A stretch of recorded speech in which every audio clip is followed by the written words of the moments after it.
Good evening. Welcome to the presentation for the Q3 results for the company. Thank you for your patience. The board meeting took a little longer than what was scheduled. But having said that, our team will come to you this afternoon.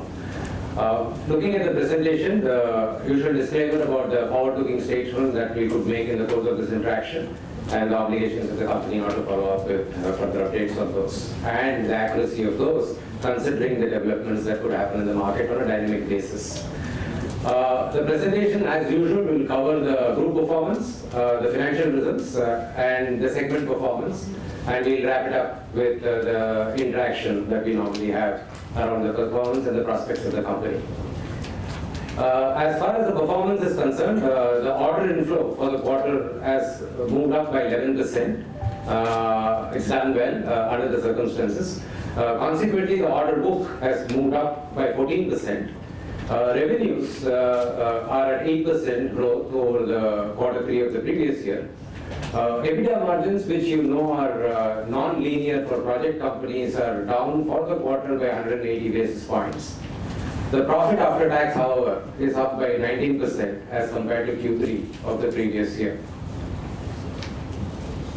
Starting with the order inflow position, during the quarter, company has procured and won 385 billion rupees worth of fresh orders, which is 11% growth over the 346 billion that it won in quarter 3 of the previous year.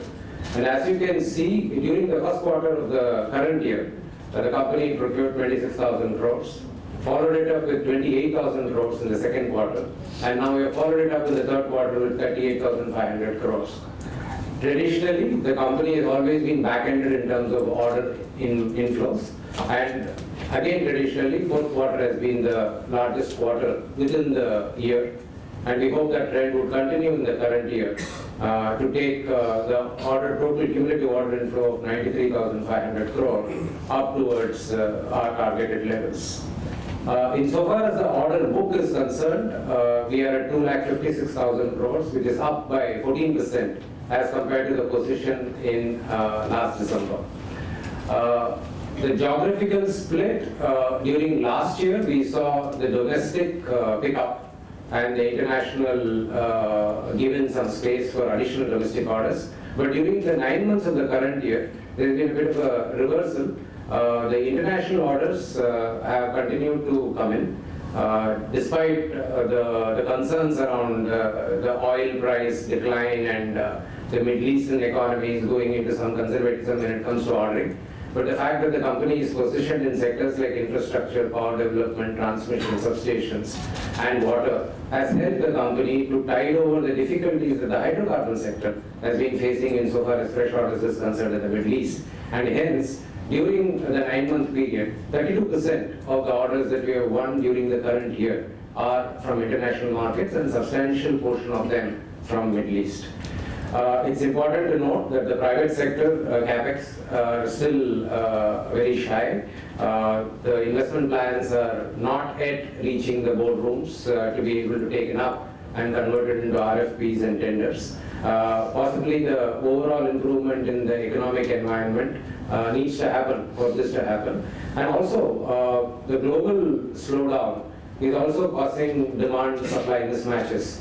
And consequently, I think there's going to be some more stability that has to be demonstrated before further private sector capex is going to come in. So consequently, the growth of the company in terms of fresh orders is largely going to be led by public sector spending, government spending, or projects which are of strategic importance to the country, like the dedicated freight corridor, which are financed by multilateral funding agencies. Where did we get our orders from? As usual, the bulk of it came from infrastructure sector, and within infrastructure sector, the transportation infrastructure sector, power transmission, distribution, and water were the 3 segments which have been yielding considerable orders. We see a commencement of smart city ordering, and we hope that it would gather pace, and with today's announcements of shortlisted centers for making them smart, we do hope that the leadership position that we have got in this space is well utilized to gain more orders. The rest of the segments have by and large remained quite on par with the last period. In fact, there's a decline insofar as new power orders are concerned, and we see as compared to 9% of our order win last year coming from power, it's only 3%. And we'll talk about it a little more when we get into the power segment. The order book of 2,56,000 crores, 27% of that is from international markets, which is close to 70,000 crores. And this is in contrast to the 25% of the share in the previous year.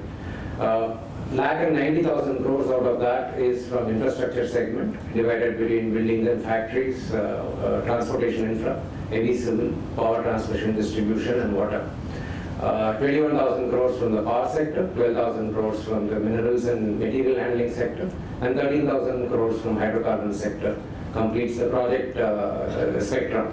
The manufacturing spectrum in terms of heavy engineering is about 8,200 crores, and electrical and automation business at 3,400 crores complete the picture. Looking at the performance, for the quarter 3, the company earned revenue of 258 billion rupees, which is up 8% as compared to the revenues of quarter 3 of the previous year. And on a 9-month basis, the company earned 694 billion rupees, which is up 9% as compared to the 639 billion of the previous year's 9 months. It's interesting to note that bulk of the improvement in revenues have come from execution of international jobs that we won in the past year. Out of the 258 billion rupees, 90 billion rupees for quarter 3 are from international sales, which is up 39%, beg your pardon. And as far as 9-month period is concerned, the international sales are at 233 billion rupees, which is up by 31%. The manufacturing, construction, and operating costs have been stable, and hence the growth of 7% for the quarter 3 and 9% for the year as a whole is representative of the activity level that the company is undertaking. There has been significant increase in the staff cost and sales and administration cost, as can be seen from the quarterly numbers, from 19 billion rupees up to 24 billion rupees insofar as staff cost is concerned for the quarter, and for the 9-month period up from 59 billion rupees to 69 billion rupees. Much of the increase is on account of the augmentation that we have done for the international markets, and as you know, much of the backlog of international jobs are getting to be executed at a fairly good clip, and that can be evidenced by the 39% increase in the international sales for the quarter and 31% for the 9-month period. So consequently, it is very important for the company to augment the resources in the international jobs to be able to complete those. And much of these jobs are still at cost stage. Margins, they are yet to reach the margin recognition threshold. So consequently, the percentage of increase of staff cost in relation to revenues look a little more exaggerated than what they will be when actually the margin starts coming in out of these jobs that will get executed. Sales and administration cost is up by 35% for quarter 3 and 17% for 9-month period. This is largely on account of the provisions that the company is required to make on account of non-performing assets for the financial services business and with respect to debts which are pending collection insofar as the rest of the businesses are concerned. There is also provisioning that is required to be made in terms of the forex exposures that the company had, as well as the investments that we have in government securities and bonds. The total operating expenditure consequently for the quarter 3 is up by 11% in contrast to 8% growth in revenue, and for the 9-month period is up by 10% in contrast to 9% increase in revenue. Consequently, the EBITDA is down at 26.5 billion rupees for quarter 3 as compared to 28.86 in the quarter 3 of the previous year. And for the 9-month period, EBITDA is at 75.31 billion rupees, down by 3% as compared to 77.27 billion rupees in the 9-month period of the previous year. This is reflected in a decline of 1.8% in the EBITDA margin for the quarter 3 and 1.2% for the 9-month period. As I mentioned earlier, the EBITDA margin in a project company is very non-linear and it is not representative of how the year is expected to end. The company made considerable progress in its effort to refinance loans, taking advantage of the changing interest rate environment. Consequently, the interest expenses are down by 19% for quarter 3 and by 4% for the 9-month period. Other income have increased significantly in quarter 3. This is largely on account of the gains that we have made in from our treasury operations during the quarter. The volatility in the financial markets, which generally is a point of concern, was also come in handy for the company to churn its investment portfolio profitably and make sure that we have this gain. It's also important to note here that some strategic investment that the company had in a partner concern was divested in the market, since it ceased to be strategic anymore, and that locked in some gain as well. When you come to profit after tax, after providing for minority interest share, we have profit of 10.35 billion rupees for quarter 3, which is up by 19% as compared to 8.67. And for the 9-month period, at 26.37 billion rupees, it's lower by 2%.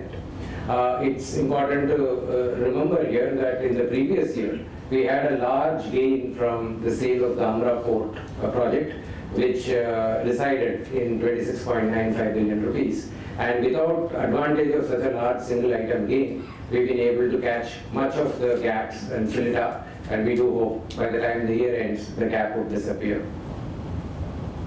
As you know, we are divided into 10 segments, which we report as key segments, including the residuary segment of others.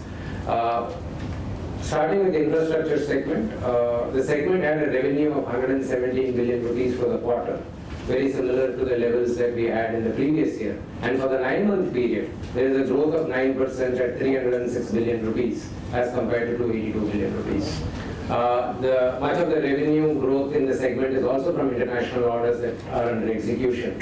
And you can see the growth of 48% from progress on international jobs under the infrastructure segment for the quarter 3 and 49% for the 9-month period. EBITDA margins for the infra segment, considering the stage at which these projects are insofar as margin recognition is concerned, is at 7.9%, down from 9.1 of quarter 3 of the previous year. And for the 9-month period is at 8.9%, down from the 9.7% of the previous year 9-month period. Hydrocarbon segment has done well. It's executing projects on its book in a reasonable scheduled manner, and consequently we see a 22% growth in the income from the hydrocarbon segment at 21.65 billion rupees for quarter and 62.89 billion rupees for the 9-month period. Out of the 21.65 billion, 9.06 billion represents international revenues. And for the 9-month period, it represents 30.24 billion represents the international revenue. Last year, we had some difficult projects that we had to report, and consequently, last year, the segment was in the red. The segment has made a turnaround. Much of the legacy projects have got sorted out.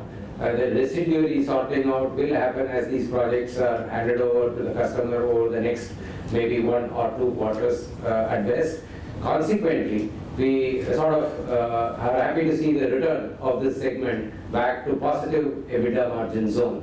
From minus 4.8% in the previous year, quarter 3, it's moved to positive territory at 4.2% for the current year, quarter 3, and 3.8% for the 9-year. As we execute progress on the projects that are under execution and they become margin recognizable, these numbers are expected to improve.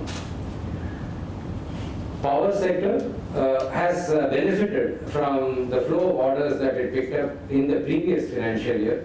Consequently, the revenue from power sector has doubled from 11 billion rupees in the quarter 3 of the previous year to 22.8 billion in the current year. And for the 9-month period, it has improved by over 50% from 32 billion rupees to 47.99 billion rupees. The jobs that we won in Bangladesh are proceeding well, and consequently there is a spike in revenues from international jobs at 9.73 billion rupees for quarter 3 and 14 billion rupees for the 9-month period. The EBITDA margins are more representative of a mature portfolio at 10.5% for quarter 3 and 12% for the 9-month period.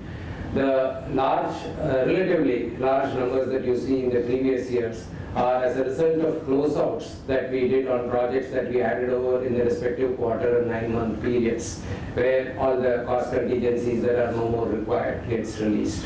And this is very typical of project life cycles, where on completion of projects, unconsumed contingencies tend to get released, and hence the volatility between quarters. In terms of metallurgical material handling segment, the segment, as you know, is going through a lot of headwinds. Steel sector, and for that matter, any sector relating to metals and minerals, I have not been seeing any investments for quite some time now. The meltdown in the global commodity prices is not helping the cause. So consequently, fresh investments have taken a holiday, so to speak. Consequently, the income declined by 15% in quarter 3 at 5.81 billion rupees as compared to 6.83 billion of the previous year, and at 16.18 billion for the 9-month period as compared to 23.71 in the previous 9 months, are reflective of depleting order book. The segment needs to get back to good health for the company to start picking orders in this, and we hope over the next 1 or 2 years, better balance would remain to this portfolio. The fact that their revenues are low does result in cost under recoveries. Consequently, the EBITDA margins are at 9-month period at 1.7% as compared to 10.4% when the company had orders to execute. Heavy engineering business has been facing headwinds from the global oil price shocks. The orders that normally we get from the hydrocarbon segment, as much of them have been deferred, the projects have been put on hold. Consequently, the revenue and the profitability that we get from the hydrocarbon segment, where we have premier leadership position as far as the high-tech equipments are concerned, is not evident in the current year. Also, the fact that the nuclear power program of the country is on a slow mode, and the fact that defense manufacturing from the private sector does not yet see the momentum that it's spoken about. All of them have contributed to make heavy engineering segment face headwinds and challenges from each of the 3 major sub-segments that it is engaged in. The segment revenue at 8.57 billion rupees is up only by 6%, and for the 9-month period at 20.94 billion rupees is down by 14%.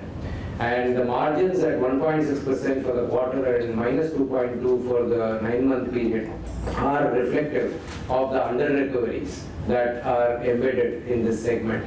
The improvement in the fortunes of the segment is directly linked to the improvement in hydrocarbon sector ordering, and with nuclear power program possibly gathering pace, and with improvement in Make in India program insofar as defense privatization is concerned, could see the turnaround for this segment. When it comes to electrical and automation business, the industry has grown by 2 to 3%.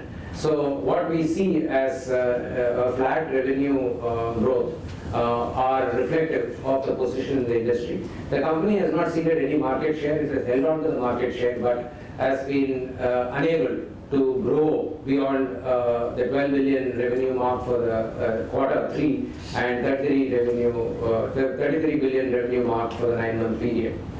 The margins consequently, because of the lower volume, are down at 12.4% for quarter 3 and 12% for the 9-month period. The segment also has invested in new products, and normally the segment has a new product intensity of about a third of its revenue coming from products which are in 0 to 3 years of its life shelf. So the investments that we make are booked as costs, and the revenues will follow in the future years. So consequently, a portion of the margin depletion is also on account of the investments that we have made for new products. Development projects is a sigma of the infrastructure projects that we own on PPP basis. both in transportation infra as well as power development. The segment revenue at 12.85 billion rupees for quarter 3 is up by 13%. And for the 9-month period at 38 billion rupees is down by 10%. The increase in the quarterly revenues on account of new road projects that have been commissioned and the revenues are beginning to clock. The EBITDA margins at 23.3% for the quarter and 25.1% for the 9-month period are reflective of the portfolio. As you know, in developmental project business, much of the costs lie in interest and depreciation and not much in operating levels. So it does normally have a very healthy EBITDA. Financial services business has done well despite all the dark clouds that are covering the banking portfolio. There is a role for the non-banking finance company in the credit chain, and consequently the company has done well to utilize this positioning to make revenue of 18.98 billion, up by 16% for quarter 3, and revenue at 55 billion rupees, up by 18% for 9-month period. The profitability of the business net of the provisioning that they had to make for non-performing assets have been pretty sound and consistent. Information technology and technology services have done well. They have benefited both by improved trust, better client penetration and order wins, as well as rupee depreciation. The revenues are up for the quarter 3 by 15% at 22.73 billion rupees, and for the 9-month up by 20% at 66.61 billion rupees. The EBITDA margins are improved from 20.5% to 22.8% for the quarter, and for the 9-month period from 19.8% to 21.7%. We are happy to see the EBITDA margin improvement largely on account of both the efficiencies and productivity throughput, as well as improved utilization of the manpower. Other segment is actually a sigma of all other subsidiary businesses. They are realty, shipbuilding, as well as industrial products and machinery. They reflect actually the pressures on the realty segment where demand continues to be soft, and in the industrial machinery segment where demand is very lackluster. Consequently, the segment revenue for the third quarter at 15.63 billion is down by 21% as compared to the previous year. For the 9-month period, because we had a relatively better quarter 1 and quarter 2, is drawing even at 46.87 billion as compared to the previous period. The margins have been stable at 26% for quarter 3 and 22% for the 9-month period. So thank you for your attention, and we will have the Q&A now. Thank you. Sir, Swati, for the sake of our viewers, could you give us guidance or an outlook on order book and revenues, please? Order booking? Order book and revenues. Okay. We are at 93,000 crores at the 9-month period. Previous year, March 15, we had orders of 1,55,000 crores. During the last interaction, we scaled the guidance down, original guidance of 15%, down to about 5 to 7% based on our assessment of the pipeline. Nothing significantly has changed despite our 11% growth in quarter 3 in terms of the pipeline. Being in project business and lumpy orders at that, the swing can actually make a mockery out of any projections that we give. But our own assessment, looking at the probability of this pipeline converting into orders, we do think that we will be somewhere around the levels that we were in last year, whole year, as compared to what we thought we will be at the beginning of the year. In revenue, we are on course. We are at about 9% for the 9-month period. We had indicated it could be in the band of 10 and 15%. And I think we expect to remain in that band of 10 and 15%. Thank you, sir. Sir, for this quarter 3, how much is the, out of the 385 billion that you are talking about, how much is from the international, how much is the international business contributing? Is it order inflow you're asking? Yeah. Okay. About 30% of orders are from international. Thank you. So for the quarter, for your top line and bottom line, what are the main factors which influence the quarter? Progress on jobs influences the top line. And depending on the state of the project, if the projects are at no, until it reaches 25%, we don't recognize margins. So the top line dynamics until the jobs reach margin recognition would be just cost reflection. If I incur X amount in a project in cost, that same X will reflected in turnover, because that's what is the work done for the customer. Minute it starts crossing the margin threshold level, we start recognizing the margins proportionately. So the delta of growth in the top line will begin to look better than what it is at cost line. So pure dynamics is execution insofar as projects are concerned. In terms of products are concerned, just selling it out in the market and invoicing. Bottom line, for project business, which is what we are substantially 80% is projects in our portfolio, the margins don't accrue uniformly. The margins accrue in a very non-linear fashion. So there could be a couple of quarters we will go without recognizing any margins on a project.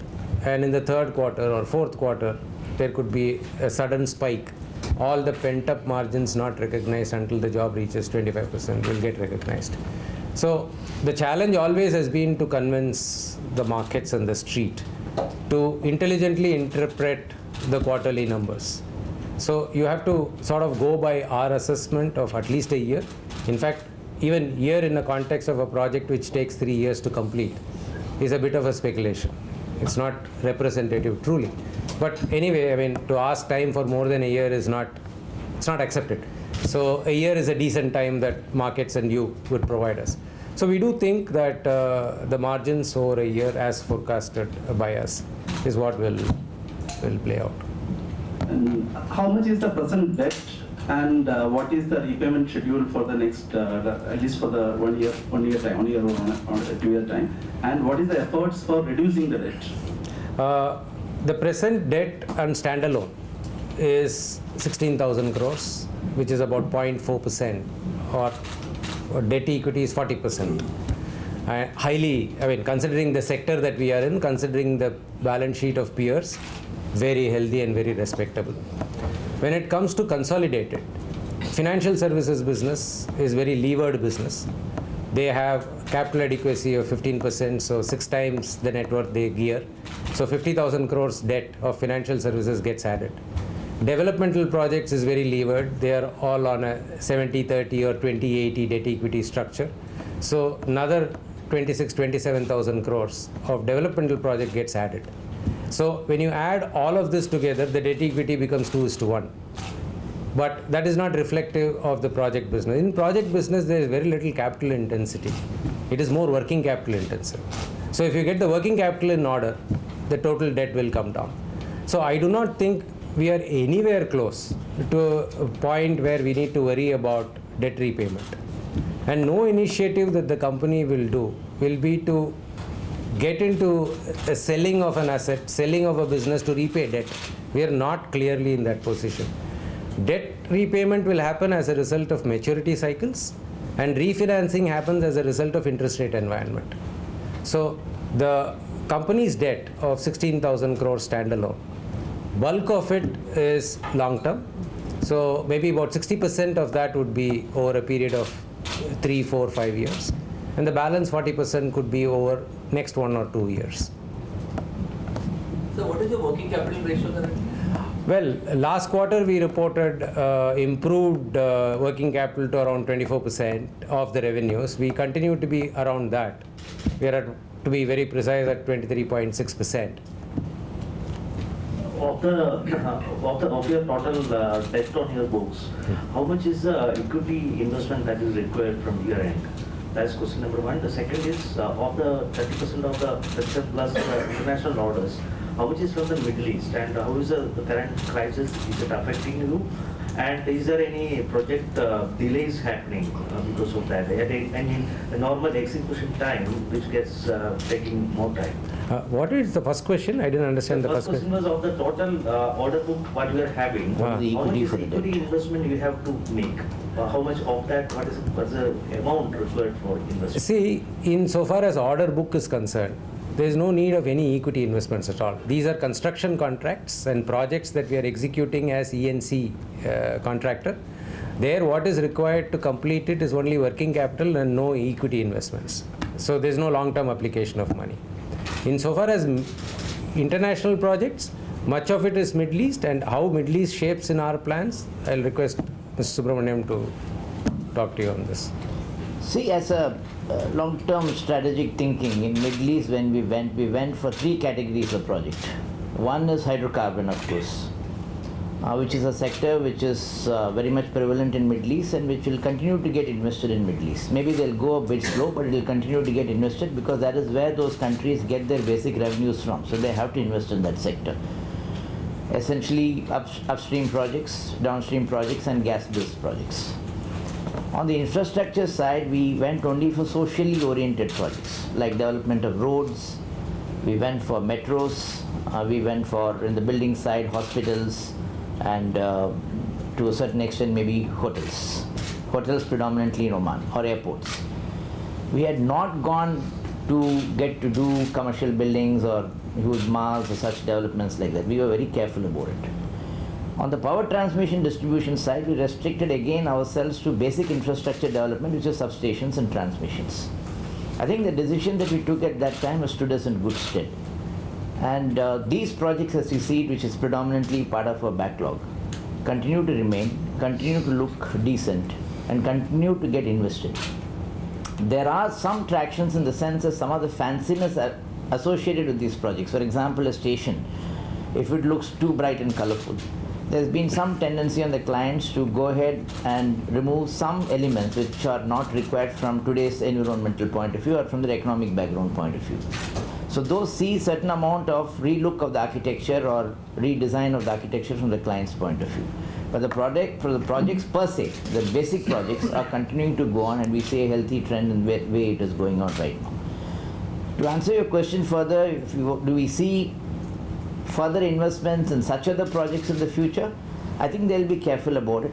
Some of the projects that, for example, in Saudi Arabia, they were planning to go ahead with metros in Jeddah, in Mecca, in Dammam and things like that, that will see some amount of slowdown or see some deferment. Some of the road projects which were to develop the hinterlands may see some postponement. But we hope that in that time we have gone into African power transmission distribution, we've gone into Far East into power transmission distribution, we've gone into water projects in Middle East which are seeing some fair amount of traction right now. So I think overall it's a balance.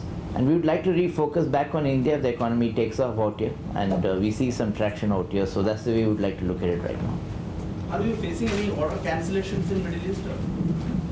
Not in the sectors that I just mentioned to you, no. We see deferments in similar projects in the future, but the projects that we are having right now is going on as we see it. And your EBITDA margin is, for the last few quarters, your EBITDA margin is considered to be always a worry for the company. So what is the planned effort for improving that in each segment? There are multiple verticals, but still, what is the overall effort for improving the EBITDA margins? I think for an organization like us with multi-business, it's a very tough question that you asked me to answer. But as Shankar clearly explained to you, there are various businesses. We are aware that in some other business, the margins are low because of the market or because of some other recovery issues that we have. Or at times that in project business, you always have some projects which most of the projects go well. At times you have bad projects. And at times when the economy is tough, the bad projects come to the fore because the good projects are not there. But having said this, in each of our businesses, there are, as you know, individual directors of business head to lead these businesses. And trust me when I say this, there are deep-rooted plans to see how to contain costs, how to look at alternatives, how to talk to the clients to see whether better effects can be brought onto the project, how to do the project faster to complete it on time. And some of our product businesses, how to diversify into other products to keep the shops occupied. And some of our business like shipbuilding to pursue the logical end of getting defense orders from the client. So many aspects are being followed up at various levels with different persons concerned. Overall, you can say as you've seen the results, things are moving. Things look much better. Wish things can be much better and we can present a better EBITDA to you, which you hope to do that. Also, if I may supplement, you see, EBITDA is also a reflection of environment. You have global overcapacity. Today, any project that is getting announced gets attention from all over the world. So, and there's a good time to actually for project sponsors to create a project because they will get the best of costs. So, just as we celebrate EBITDA at 12.5%, 13% in EN's engineering construction business, when there is so much of demand and people pay to crash time to market. You have paid early completion bonus, and we as a company has benefited from those early completion bonuses in those periods. So you have one scenario. You have another scenario like today where every project is becoming highly competitive. Everybody around the world is looking at it. Everybody is sharpening their pencil and putting in their best coat. We cannot expect to have the same EBITDA margin. The maturity of the organization and the portfolio would be to balance between these two extremities and run as far as possible a stable margin profile, which is what we are doing. If you really see, our margin profile have not really gone to 20% at one end and 2% at the other end. We've been in the band of 8 and 12 if you really see long term. And I think it's to credit of the company and the maturity of the portfolio that we've been able to, regardless of the time and the environment, maintain these margins. So could you give us the exact percentage of order margins, please? Sorry? Could you give us the exact percentage on order margins, please?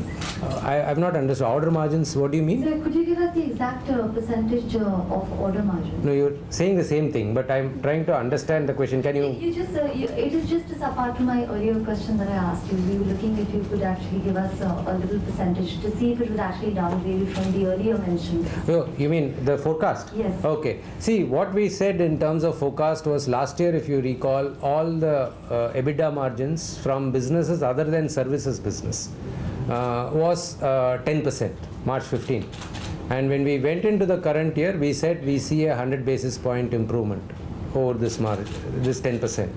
We think we are in that band. Now, what exactly, where we will be 10.6, 10.9, 10.8? I think the quarter 4, which as you saw in the presentation is the biggest quarter for us, both in terms of revenue as well as execution pace, will determine.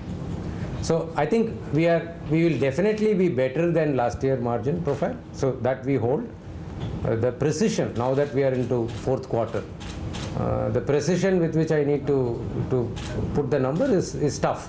We'll have to wait and watch how it is done, but it will be surely better than the last year margin. A ballpark figure maybe? Yeah, so since you're pushing me, a midpoint would be a good average, so take 10.5.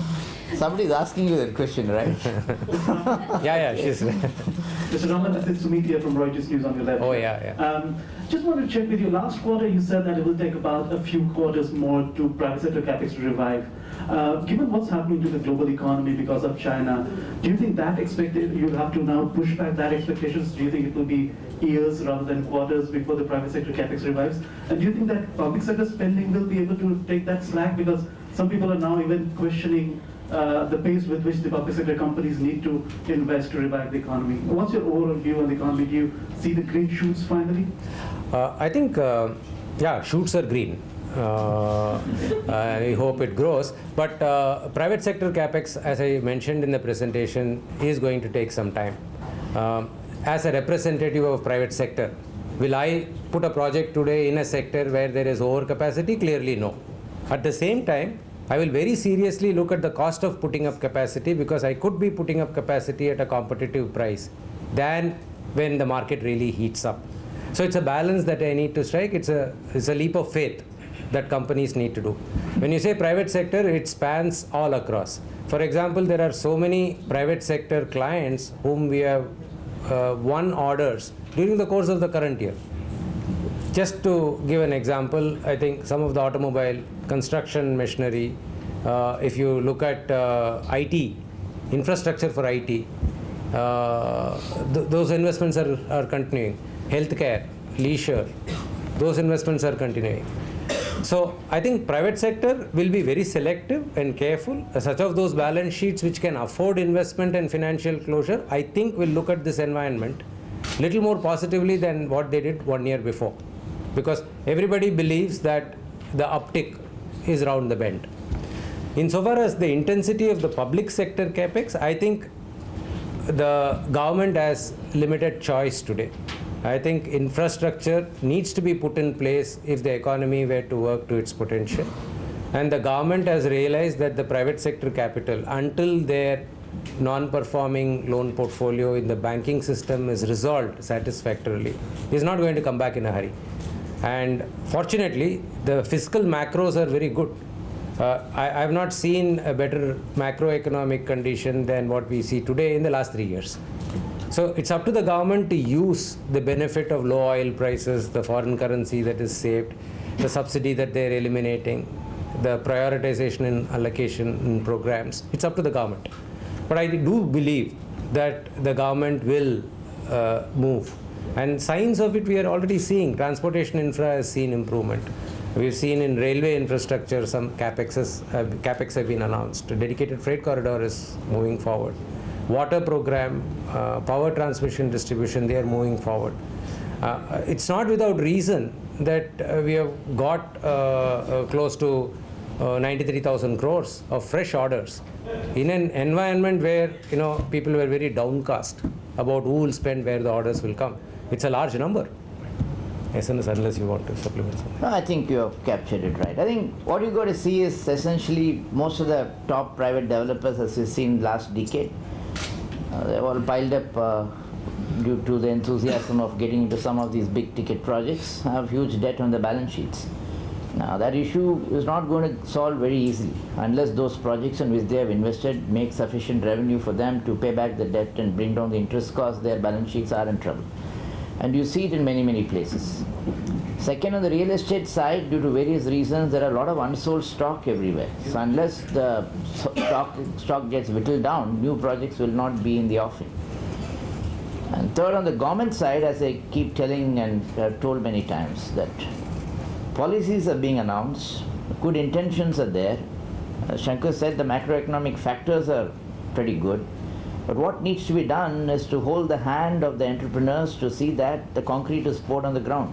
When we say concrete is poured on the ground, it is to get the projects initiated. Announcements does not make projects. Intents do not make projects. It is holding the hand and digging the earth and pouring the concrete which gets into projects.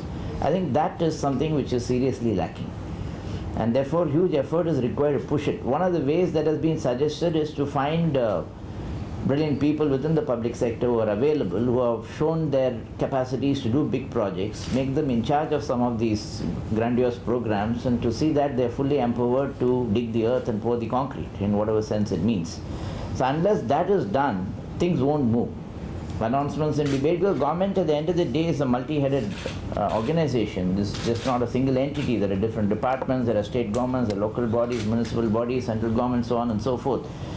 And I'm not sure everything works to the purpose. Each has got its own agenda sometimes, each has got its own methods. Unless a method is found out to cut through that, to get the projects initiated, things won't move. And that is what is sort of missing. The rest, everything is in place. I'm sure people concerned and people in power are aware of this, but a little push on that will make things a lot more better. So which are the announcements that you are referring to? Which are the? Oh, there are so many of them. The Bharatmala program, the Coastal Road program, the Trans-Harbour project, the dedicated freight corridor beyond the west and the east into other areas, the high-speed rails, the road projects, the tunnels in the Himalayas, the Far Eastern corridor, the Silk corridor, you name it, I can keep rattling it. How bullish are you on the bullet train project, Mumbai-Delhi? Are you? See, it's a complicated project. Bullet trains means it's, from the name itself you understand, it is the speed associated with the train. Otherwise it has got no meaning. It has to move at, in worldwide bullet trains move upwards of 350 kilometers per hour. Here we are talking, let's say, even 225 to 250 is a fairly high speed. And for the speed to be attained, the key requirement is an access control corridor.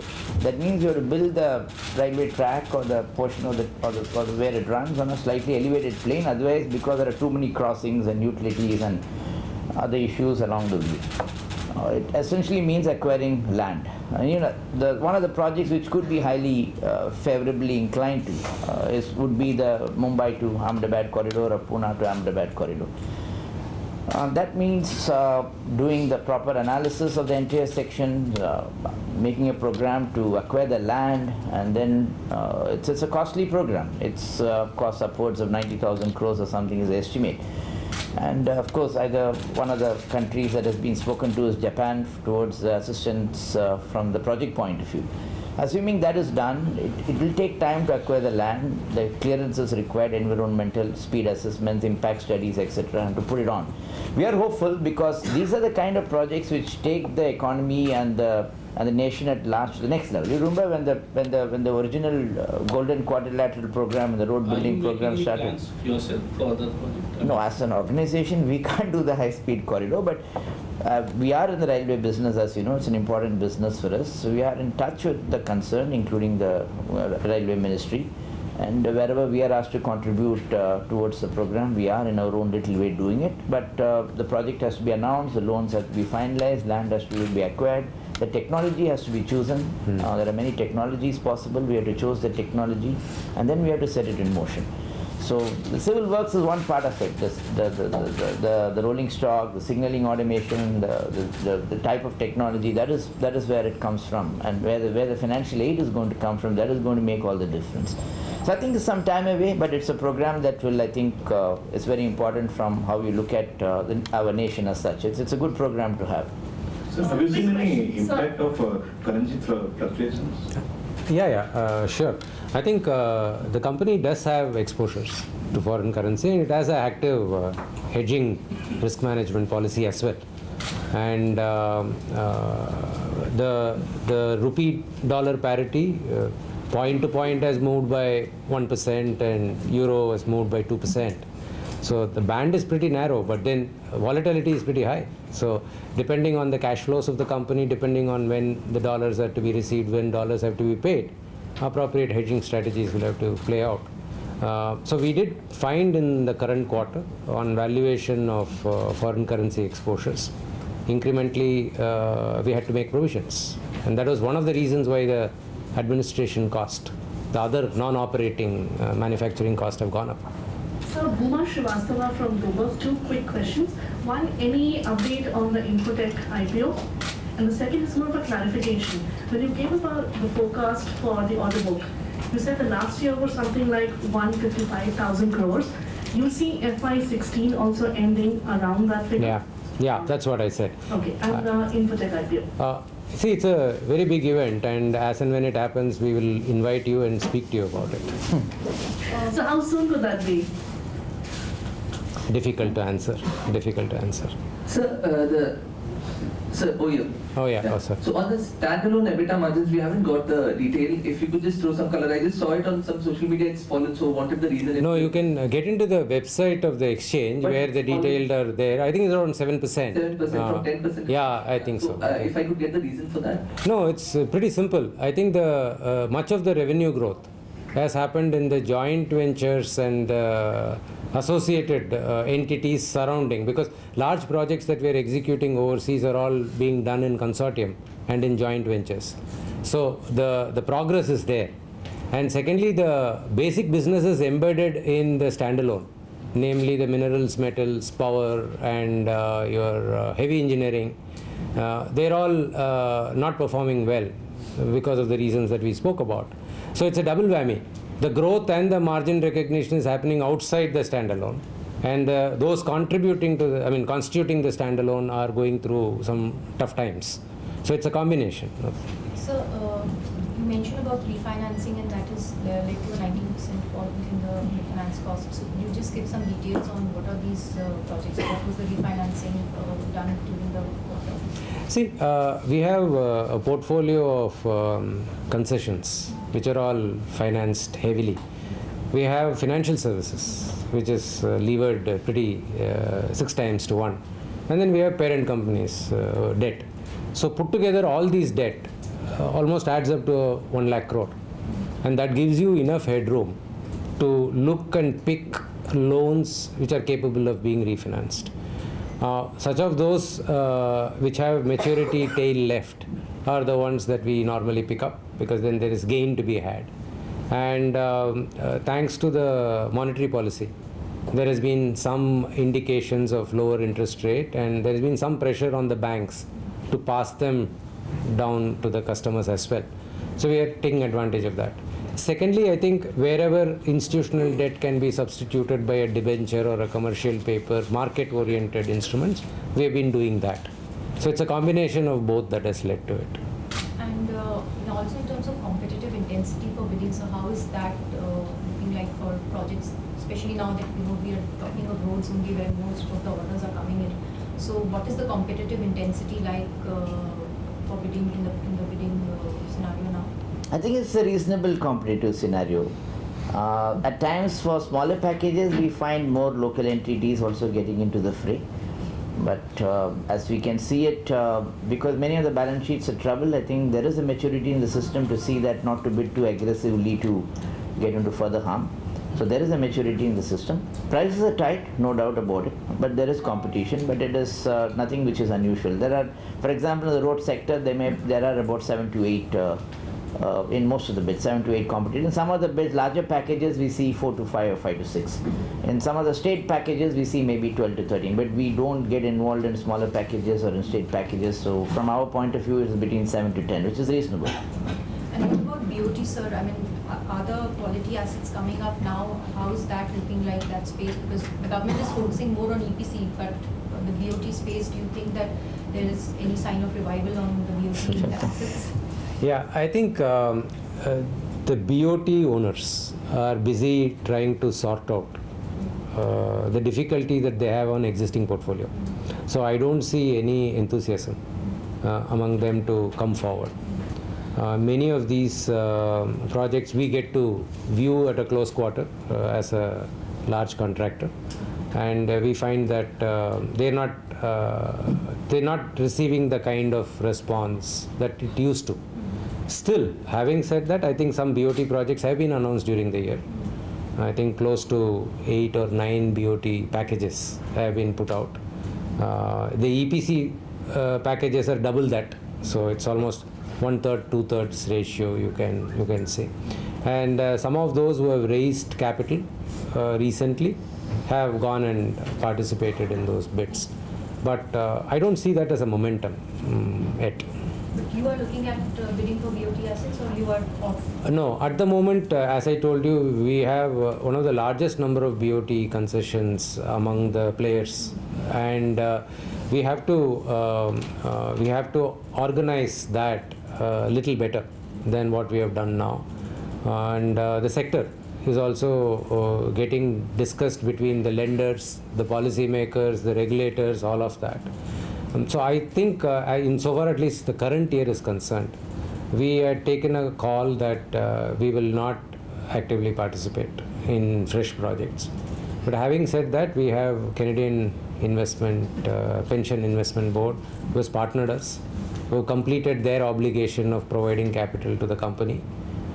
So it's a space that we have not checked out, and we would like to see how we can do this in much more return efficient way than what has been attempted in the past. And we also expect the competition to mature. I don't expect this kind of super aggressive bids that this sector attracted in the last round over. So quickly, earlier in your presentation you said that international projects accounted for 27% of the 9-month order book, up from 25% the same period last year. Where do you see that going for the full fiscal year, given kind of guidance that you see? It would be in the band of 25-30%. Yeah, I think it will be the same. I don't expect We don't expect any major shift there. What was the last year? Last year was 25-26%, so it's in the band of 25-30%. Sir, this is Ashutosh from Economic Times. So give me a sense that what you are looking at a flat kind of a order inflow, so which essentially means that you are looking about 62,000 kind of a run rate for Q4, which is 30% growth. So one, what's give you that kind of a confidence? Because from our base of 49, you will be getting to almost like 62,000. One is what is giving you that kind of a confidence? Again, in the last quarter, you mentioned that you have a total project prospect of about 3.5 lakh crores of the project. So give me a sense, is that particular part has come down quite significantly?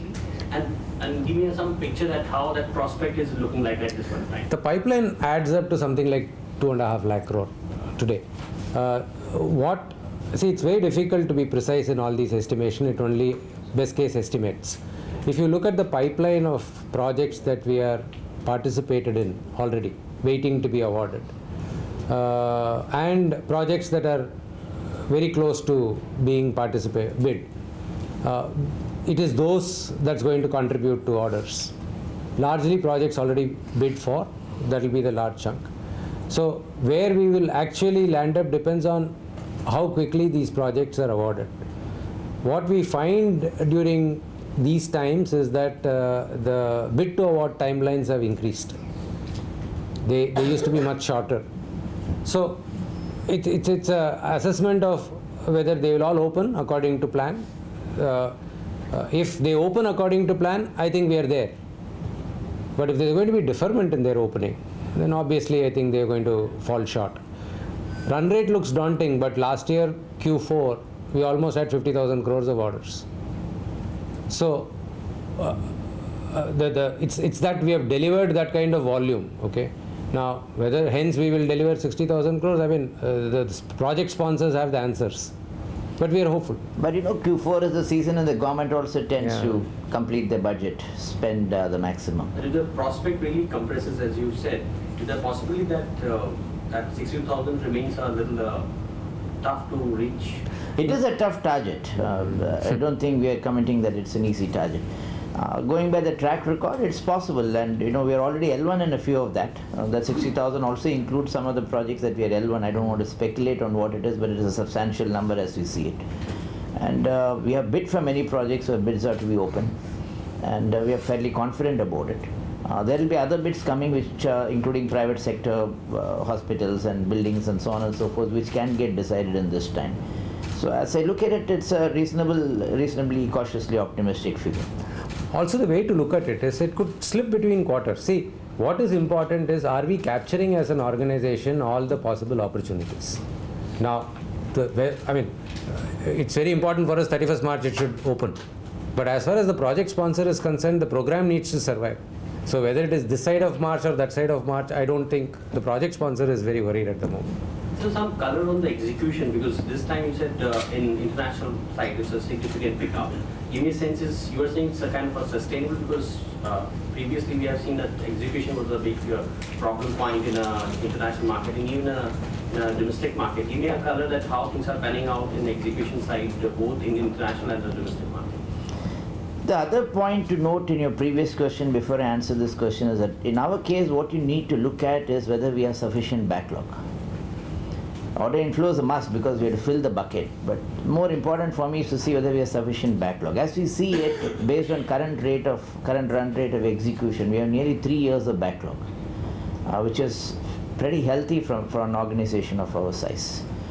Now coming down to execution, there are many factors that go into execution. We put our best into pushing the projects. Today, because of the economic environment, sometimes during execution we got to keep looking at our back. What I mean is, for example, we get into a project and let's say it's a real estate project. We are doing it for a developer. Now the fact remains that we are fully mobilized. We can do about 20-25 crores in a project of a reasonable size. Now at the end of the month, the condition is that the client pays. If it doesn't pay us, fine, the local construction manager acts on it. If it becomes 2 months, then the BU heads and others start getting worried about it. If it becomes 3 months, then all of us start getting worried about it. But by the time 75 crores is piled up. In today's environment, in some other projects, those kind of things are happening. For the first time in our history, if I could say that, we are now started at times going a little slow on some of these executions because we need to get worried about it. It is not that we can simply keep executing and not worried about getting the payments. So one needs to be bothered because the environment is such. Any project is made up of an equity, made up of debt and some advances from the customers. Now the economic environment sometimes is such in some of the cities because of unsold stock. Maybe the customers are not paying on time, or the banks don't give the debt because the equity component is not coming, or the advances from the customers are not coming. So I suppose the end client is also facing some problems from his end customer's point of view. So we have to be a little cautious. Second, in many of the governments, we find that we have taken a project for 2.5 years. Now left to ourselves, we could finish the project in 2 years. Now due to constraints on budget and their allocation of funds based on their priorities, which include social spending, we find sufficient funds are not allocated to a project, or funds are allocated based on the 2.5 years or 3 years of the project. Now if I try to finish it in 2 years, fund is not allocated. So there's no point in me hurrying up with the execution and the project time is 2.5 years, and whereas I can do it in 2 years. I got to also look at the amount of budget allocated and put my resources and have my run rate such so that I can get it allocated to the budget that has been put in there by the government. So these are constraints or issues that come in. In overseas, for example, you have sometimes, and in some of the crucial projects now, the project bills, after having been certified by the clients, going up to the Diwan's office to get certified or cleared, not certified, cleared, because they are also allocating funds depending on their priorities. In Qatar, for example, if FIFA games are 2022 is important, more funds are getting allocated to projects more associated with 2020 program, the FIFA program, than some other program. Then we got to be careful on not progressing too fast on some project, but progress on the projects which are more attuned from their important or priority point of view. So though the backlog is good and healthy, at times you find the executions are not keeping up to the pace that is required because of such issues. But I think at the end of the year, Shankar clearly mentioned we are more likely to stick to the guidance as we have given at the beginning of the year, and things seem to be going okay. Is some problem in terms, can you quantify in terms of the slow moving order, or intentionally you are going slow, so that particular means out of the total backlog is how much is really you are going From a backlog point of view, it could be the region of between 10 to 12,000 crores, which I had considered cautious, slow moving, or slightly non-moving, or some kind of difficult projects. So it's a very it's about 5%. let's say 3 to 5% of our total backlog. It's not that worrying, but I wish we could move everything. Let's put it that way. One last question. Yes, ma'am. Can I know what you expect from the budget for the engineering industry? Well, I'll have to give you a 2-hour speech on every wish list that we have. I think this budget is crucial because this is at a flux where the government has been in power for 2 years now when the budget is announced, and though, as Shankar said, the overall macroeconomic factors are good. The RBI has done its bit by tightening up the inflation and bringing down the interest rates to the extent that they feel is possible. The oil prices have come down, and though it's a factor in certain parts of the world, from our point of view, we are spending less money to buy the crude that is required, and I suppose there's a saving of $60 to $70 billion from the government point of view. So all in all, it's a good time for the government to be, in our view, as extremely positive as possible from the budget point of view, to push many things from the economic growth aspects. Naturally, we will have a wish list, but government will have its priority because there are social spendings required, there are committed programs, there are defense purchases, and there are other aspects that come into play. But we believe that if further reforms, including the carry forward of the GST bill and certain other aspects were, as the Prime Minister correctly said, tell me where the government need not be, can be done, it will make running businesses and pushing forward projects that much more positive. But considering the engineering industry is quite down at the moment, do you expect anything for the engineering industry? We do. One of the thrusts being placed by the government is on manufacturing and infrastructure. Unless manufacturing grows, the economy of any country does not go up to what is required. You can have a 7.5% GDP growth, but if the manufacturing is not there to sustain it, it cannot be taken forward. And from infrastructure manufacturing point of view, one of the major sectors that will always be given a thrust is the power sector and the transportation sector. If the power sector and the transportation sector grows, automatically the infrastructure, the economy grows. So we believe that every effort will be made to give a thrust to power sector, which could include coal-based power, nuclear power, as well as the renewables, where the government is placing good bets on. And from the infrastructure point of view, the power sector grows, the road sector, the railway sector, and such other heavy projects that are required, like bridges, etc., would continue to get traction. And if that grows, there's a spin-off effect as more people get employed, they earn money, they need houses, and therefore the buildings and other sectors should also grow. So I think we remain very inclined towards the fact that this will be a sort of a turned around budget in terms of pushing as many things as possible. Thank you, ladies and gentlemen.